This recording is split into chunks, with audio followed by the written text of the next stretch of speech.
पिता परमेश्वर, आज फिर धन्यवाद के साथ हम आपके चरणों में आते हैं प्रभु, और वचन के लिए प्रार्थना करते हैं कि जब हम वचन पढ़ते हैं, पवित्र आत्मा आप हमारे शिक्षक बने और वचन का सही अर्थ समझने में और उसको अपने जीवनों में अपनाने में, याद रखने में हमारी मदद कीजिए प्रभु। आज मैं धन्यवाद करता हूँ कि आप पूरे दिन हमको संभाल के रखते हैं, अपने वादों के अनुसार आप रोज़ की रोटी हमें देते हैं प्रभु। मैं प्रार्थना करता हूँ कि जो भी हमारी भविष्य को लेके चिंताएं हैं, अपने प्रियजनों के लिए जो हमारी चिंताएं हैं, मेरी जो चिंताएं अपने बेटे के विषय में हैं, उन सब को मैं आपके चरणों में रखता हूं प्रभु। जो आपकी मर्ज़ी हो सबके जीवन में वो पूरी होने वाली हो सके। आप इब्राहिम के, आइज़ैक के और याकूब के परमेश्वर हैं, सेनाओं के यहोवा हैं, आदि और अंत आप हैं प्रभु।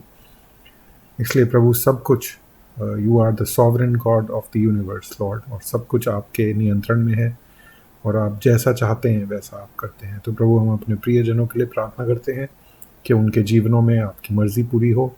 जो हमारे प्रियजन आपको नहीं जानते, वो आपको जानने वाले, आपके प्रेम को पहचानने वाले और आपको अपने उद्धारकर्ता के रूप में ग्रहण करने वाले हो सके। और प्रभु, आज जब हम ये जो आज का वचन है उसको भी हम आपके हाथों में सौंपते हैं। ये प्रार्थना प्रभु यीशु के नाम से मांगते हैं, आमीन। तो दोस्तों, आज हम तीसरा अध्याय देखेंगे, जो कि तीसरा अध्याय नहीं, तीसरी पत्री यूहन्ना की। और जैसे दूसरी पत्री बहुत छोटी थी, वैसे ही ये तीसरी पत्री भी काफ़ी छोटी है।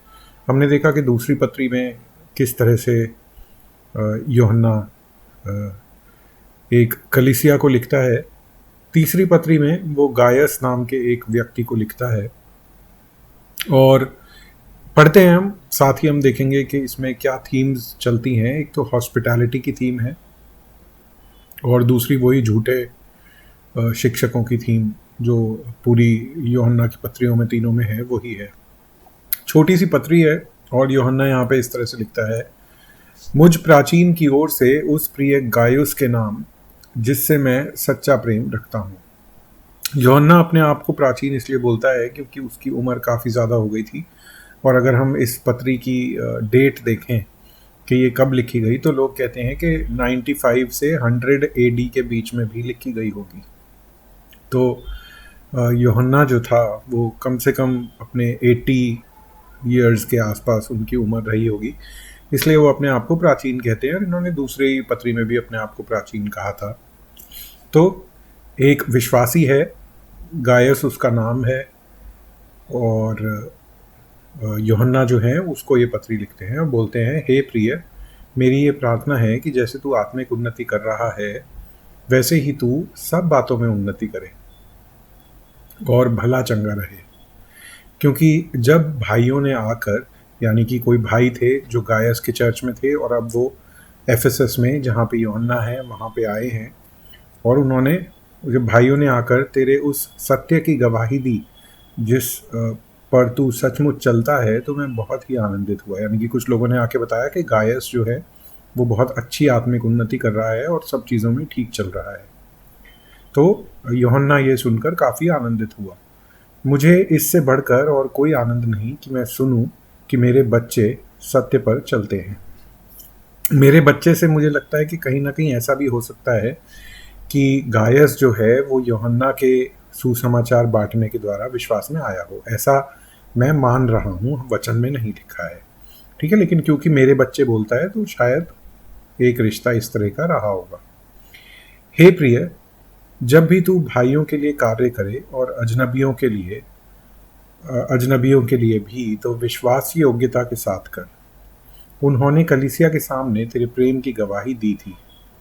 यदि तू उन्हें उस प्रकार विदा करेगा जिस प्रकार परमेश्वर के लोगों के लिए उचित है, तो अच्छा रहेगा। तो यूहन्ना उसकी सराहना कर रहा है गायस की, कि जब लोग तेरे पास आते हैं तो तू उन्हें अच्छी तरह से ठहराता है अपने पास, क्योंकि वे उस नाम के लिए निकले हैं और अन्य जातियों से कुछ नहीं लेते।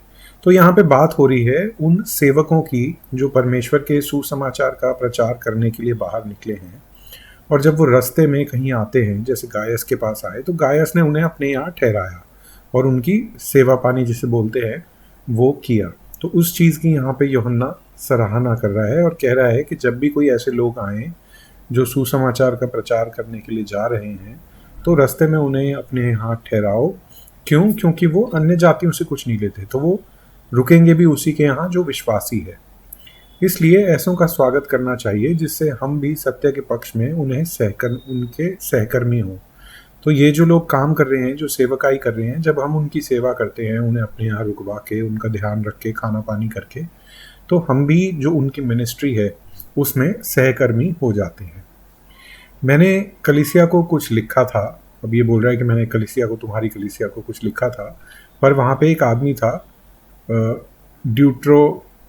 डीयू थ्रीफेस के नाम से। इसका नाम इंग्लिश में देखते हैं क्योंकि इसका नाम इंग्लिश में ज़्यादा आसान है। डियोट्रोफिस इसका नाम है। तो यूहन्ना ने लिखा था कुछ, पर एक कलीसिया को यूहन्ना ने लिखा, लेकिन उस कलीसिया में जिसको लिखा था वहाँ पे डियोट्रोफिस नाम का एक व्यक्ति था जो उनमें बड़ा बनना चाहता है और हमें ग्रहण नहीं करता। उसने शायद वो बातें जो जॉन ने लिख के भेजी थी कि भाई ये पढ़ना, वो डियोट्रोफिस ने आगे तक नहीं पहुंचाई, मैसेज कन्वे नहीं किया। इसलिए यदि मैं आऊँगा तो उसके कामों की जो वह करता है सुधि दिलाऊंगा कि वह हमारे विषय में बुरी बुरी बातें बकता है। तो यानी कि कहीं ना कहीं डियोट्रोफिस जो था वो ये कह रहा था कि जो जॉन है यानी कि यूहन्ना है वो गलत शिक्षा दे रहा है, ऐसा डियोट्रोफिस बोलता है। और इन पर भी संतोष न करके स्वयं ही भाइयों को ग्रहण नहीं करता।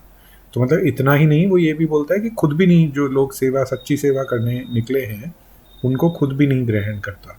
और उन्हें, मतलब इससे भी ऊपर एक लेवल, उन्हें जो ग्रहण करना चाहते हैं मना करता है और कलीसिया से निकाल देता है। तो जो लोग उनको ठहराना चाहते हैं, सेवा करना चाहते हैं, उन विश्वासी भाइयों की जो सुसमाचार का काम करने के लिए निकले हैं, प्रचार करने के लिए निकले हैं, उनको वो कलीसिया से निकाल देता है जो उन लोगों की सेवा करते हैं। तो हे प्रिय, बुराई के नहीं पर भलाई के अनुयायी हो। जो भलाई करता है वह परमेश्वर की ओर से है, पर जो बुराई करता है उसने परमेश्वर को नहीं देखा। तो अब वापस जॉन जो है गायस को बोल रहा है कि यार ऐसे मत बनो, इस आदमी की तरह काम मत करो, पर अच्छे काम करो, क्योंकि जो बुराई करता है उसने परमेश्वर को नहीं देखा। डियोट्रोफिस के विषय में सब ने, वरन सत्य ने भी आप ही गवाही दी है और हम भी गवाही देते हैं, और तू जानता है कि हमारी गवाही सच्ची है। अच्छा, ये यहाँ पे तीसरा नाम है, मैं गलती से डियोट्रोफिस पढ़ गया, डिमीट्रियस नाम है। तो इस अध्याय में, इस पत्री में, जो यूहन्ना की तीसरी पत्री है, इसमें यूहन्ना 3 लोगों के बारे में बात करता है। गायस को लिख रहा है जो कि अच्छा आदमी है, डियोट्रोफिस की बात करता है जो कि गलत आदमी है, और अंत में डिमीट्रियस का नाम लेता है जो कि फिर एक अच्छा आदमी है। तो दोबारा पढ़ते हैं शायद को सही नाम के साथ। डिमीट्रियस के विषय में सब ने वरन सत्य ने भी आप ही गवाही दी। यानी कि जो सत्य के काम वो करता है वो ही अपने आप गवाही देते हैं, और हम भी गवाही देते हैं, और तू जानता है कि हमारी गवाही सच्ची है। तो डिमीट्रियस को सब अच्छा कह रहे हैं। मुझे तुझको बहुत कुछ लिखना तो था, पर स्याही और कलम से लिखना नहीं चाहता। आपको याद होगा दूसरे अध्याय में भी इसी तरह से यूहन्ना अंत करता है। पर मुझे आशा है कि तुझसे शीघ्र भेंट करूंगा, तब हम आमने सामने बातचीत करेंगे। तुझे शांति मिलती रहे। यहाँ के मित्र तुझे नमस्कार करते हैं, वहाँ के मित्रों के नाम ले लेकर नमस्कार कह देना। तो इसमें भी देखिए जो दूसरे अध्याय का अंत था, जहाँ वो सिस्टर्स वाली बात हो रही थी, कि इसकी भी 13वीं आयत को हम देख लेते हैं।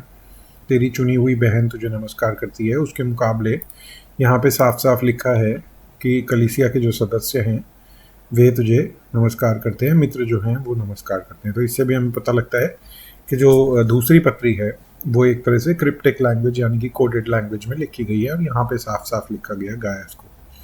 तो छोटी सी पत्री थी, पर यही बात है कि जो लोग, अगर ऐसा मौका मिले उन लोगों की सेवा करने का जो सुसमाचार का प्रचार करने के लिए निकले हैं और रास्ते में हैं, ट्रैवल कर रहे हैं, तो उन्हें अपने यहाँ रुकवाना, उनकी खातिरदारी करना, उनका खान पान और रहना करना, तो ये एक हमारे लिए सौभाग्य की बात होती है। और जब हम करते हैं तो हम उनकी सेवकाई में पार्टनर बन जाते हैं। इससे ये भी याद आता है इलाइजा की कहानी, जो वो एक विधवा थी जिसने इलाइजा के लिए एक कमरा बनवाया था। तो वैसा ही कुछ यहाँ पे एक पिक्चर दिमाग में आती है। तो यही हमारी प्रार्थना है जिस बारे में हमने बात करा कि परमेश्वर ऐसा हृदय हमें दें कि हम लोगों की मदद और सेवा करने वाले हों, हॉस्पिटेबल बने। अगर कोई कलीसिया में भी पास्टर बनना चाहता है तो उसके लिए भी एक क्वालिफिकेशन है हॉस्पिटेबल होना, अतिथि सत्कार करने वाला होना। हॉस्पिटेबल का अगर मैं अनुवाद करूँ तो उसी के बारे में यहाँ पे लिखा हुआ है। ठीक है, इसके साथ ये ख़त्म होता है और अगले सेशन में हम जो यहूदा की पुस्तक है यानी कि ज्यूड, उसके बारे में उसकी स्टडी करेंगे। तो प्रभु यीशु के नाम से आप सबको आशीष देता हूँ मैं। सब ठीक रहें और विश्वास में और आत्मिकता में और ज़्यादा आगे बढ़ते रहें। प्रभु यीशु के नाम से आमीन।